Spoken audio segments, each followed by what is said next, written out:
Basubije mu izina rya Yesu Kristo. Yesu nashimwe cyane. Ngiye tugiye kubana mu mwanya w'ijambo ry'Imana. Nitwa Sibomana Ernest. Uyu munsi tugiye kuganira ku ijambo rifite umutwe w'amagambo uvuga ngo ejo ku gasusuruko tuzatabarwa. Imana ishimwe. Dusome ijambo ry'Imana yanditse mu gitabo cya mbere cya Samweli igice 11 umurongo w'ikenda gushyika ku 10. Igitabo cya mbere cya Samweli igice 11 umurongo w'ikenda gushyika ku 10. Nuko babwira za ntabaza bati muzabwira abiya Beshi y'i Galugadi muti ejo ku gasusuruko muzatabarwa. Nuko ngo intabaza zirara zibibwira abiya Beshi baranezerwa. Abiya Beshi niko kubwira Abamoni bati ejo tuzabasanga mutugire uko mushatse kose. Amen. Imana ishimwe. Iyi nkuru y'uyu munsi turayikomora mu gitabo cya mbere cya Samweli ibice 11 umurongo wa 9 n'uw'10. Ariko igice cya 11 cyose kigaragaza ko umunsi umwe mu mudugudu w'i Beshi y'i Galugadi batewe n'Abamoni bari bayobowe n'umugabo witwa Nahashi. Nuko ngo bakibakubita amaso ngo kubera ko uwo mugabo witwa Nahashi yari umugome cyane, ngo bahita babwira Nahashi baramubwira ati twemerere dusezerane nawe kugira ngo tugukorere ariko ntugire icyo dutwara. Nuko Nahashi arababwira ati kugira ngo nsezerane namwe nuko nzabanogora amaso yose y'iburyo kugira ngo bibe igitutsi ku Bisirayeli bose. Nuko ngo abakuru b'i Beshi y'i Galugadi baravuga ati n'ubundi turumva ari ugupfa mu bindi, banza uduhe iminsi 7 dutume intabaza, nitubura udutabara tuzaza dusezerane nawe utunogoremo amaso. Imana ishimwe. Nuko ngo batuma intabaza zizenguruka imidugudu yose yo muri Isiraheli zitabaza zivuga ati nyaboneka nimudutabare kuko Nahashi yagize ute yahageze. Ngo bamara kumva yuko ari Nahashi bakababwira ati turabafasha gusenga ariko nta bundi butabazi bugize ute dufite. Ngo bazenguruka imidugudu yose. Ngo bageze mu mudugudu witwa Igibeya, ngo aho Sawuli yabaga, ngo nuko ngo bararira nyine, ngo aho bavaga bose ngo barariraga. Nuko ngo Sawuli acyuye inka, ngo ashyitse mu mudugudu w'Igibeya, ngo asanga umudugudu wose wacuze ibiborogo wose uri gutaka. Sawuli arabaza ati niki kibaye ko uyu mudugudu musize ari muzima? Niki kibaye? Imana ishimwe. Nuko babwira Sawuli baramubwira ati wowe ntabwo urabimenya, abiya Beshi y'i Galugadi batewe na Nahashi, none agiye kubanogoramo amaso y'iburyo, barimo bazenguruka bashaka ubutabazi. Ngo Sawuli azibiranwa n'uburakari bw'Uwiteka, ngo umwuka w'Uwiteka amuzaho. Nuko ngo afata inka 2 ngo arazitemagura zose aziha za ntabaza. Arangije kuziha za ntabaza arazibwira ati mugende muzenguruka Isiraheli yose mubwire abagabo ngo utazatabarana nanjye inka ze zizatemagurwa nk'uko izi zigizwe. Imana ishimwe. Uyu Nahashi ni umugome. Yashatse kunogora amaso abiya Beshi y'i Galugadi. Amaso asobanura viziyo y'umuntu. Amaso asobanura icyerekezo cy'umuntu. Amaso atuma umuntu agira iyerekwa rirambye. Iyo bagukuyemo amaso usigara mu mwijima. Amaso niyo atuma ubona. Iyo udafite amaso ugwa mu cyobo ukagwa no mu mitego. nuko Nahashi arababwira ati ndumva nshaka kubanogoramo amaso. Imana idutaba, Imana iturengera.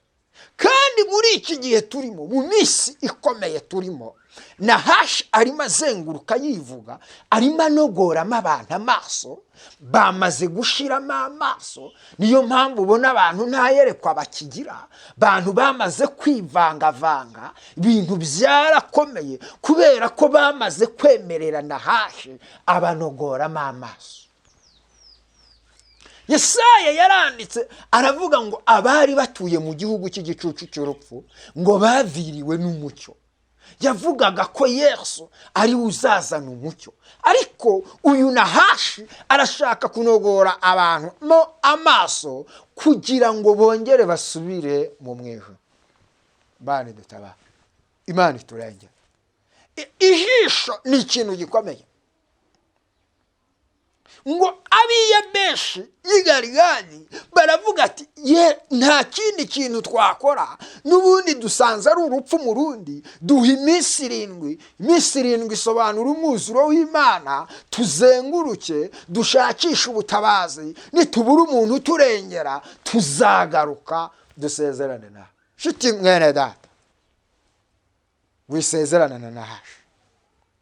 Igihe cyose Nahashi aguteye, muha iminsi 7 uzenguruke ushaka ubutabazi, kuko igihe cyose uri kumwe n'Imana.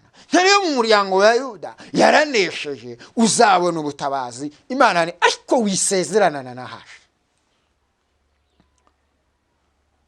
Tukiri kuri iri jambo ryitwa amaso, ijisho, dusome ubutumwa bwiza uko bwanditswe na Matayo ibice 6 umurongo wa 22. So, Matayo ibice 6 umurongo wa 22 aravuga ngo itabaza ry'umubiri ni ijisho. Ijisho ryawe nirireba neza, umubiri wawe wose uba ufite umucyo. Imana ishimwe. Ngo itabaza ry'umubiri ni ijisho.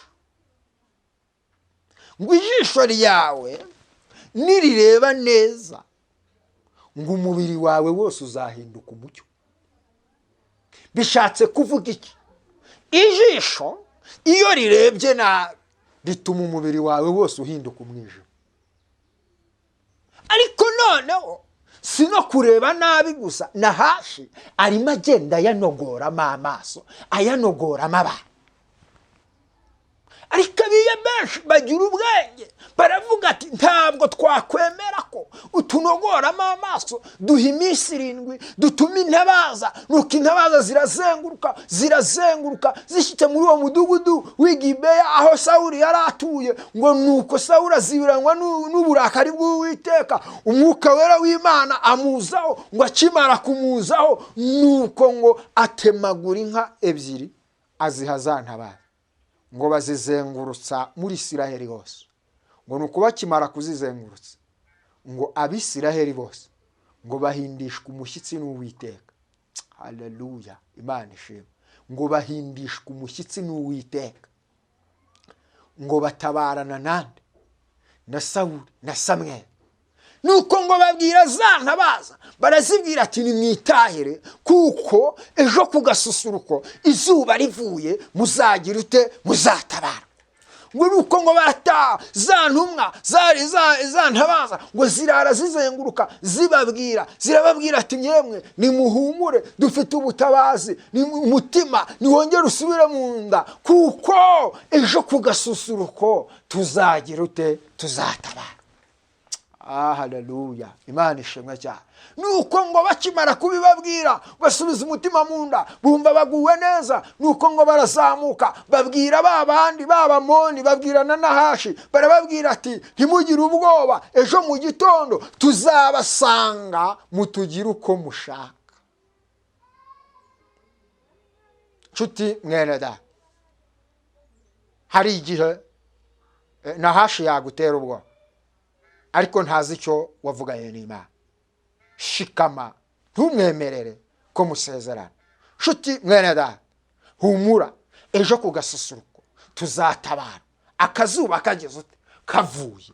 Humura, ntiwemerere gusezerana nande na Nahashi, kuko ejo ku gasusuruko Imana izadutabara. Humura, hariho ubutabazi. Humura, hariho ubutabazi. Ariko ntiwemerere ko Nahashi akunogora amaso.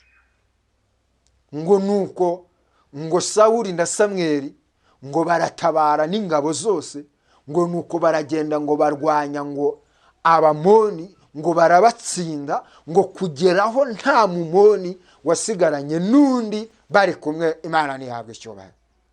Humura, ejo ku gasusuruko tuzatabara.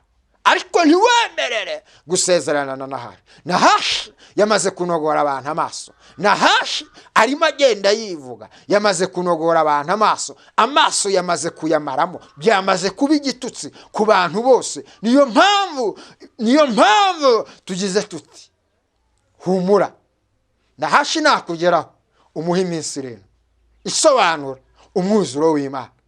Umuha iminsi 7 umubwire ngo nimbura umuntu ntabara nzagusanga dusezerane. Ariko hariho ubutabazi ejo ku gasusuruko.